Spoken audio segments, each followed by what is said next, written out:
Record case numbers and hospitalizations and more deaths sweeping the nation as the coronavirus pandemic shows no sign of slowing. Sunday marking the 13th consecutive day the country reported more than 100,000 new cases. Nearly 70,000 patients hospitalized nationwide with the virus. We've got to have help right now. And so I just urge that the last thing we do is support our governors.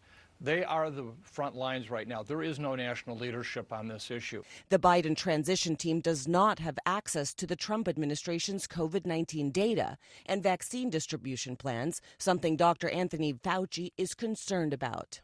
It's almost like passing a baton in a race. You don't want to stop and then give it to somebody. You want to just essentially keep going. And that's what transition is. So it certainly would make things more smoothly if we could do that.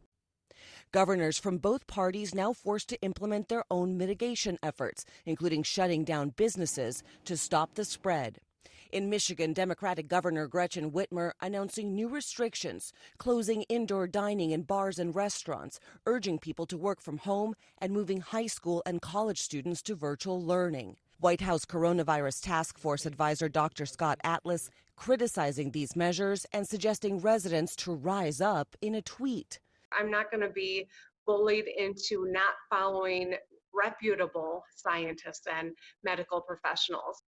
New Mexico ordering a statewide order closing all non-essential services for the next 2 weeks, and in Oregon, in-person dining and gyms closed for at least 2 weeks to try to curb the number of cases the state is seeing. It is so hard to ask all of you this again.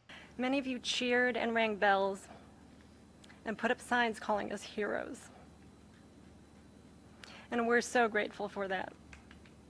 Right now, we're asking you to be our heroes.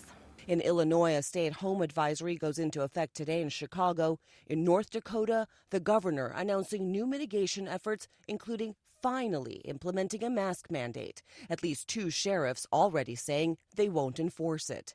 In a nutshell, we will not be enforcing mask mandates. Despite the state reporting more than 2,200 new cases Saturday, its highest day since the pandemic began.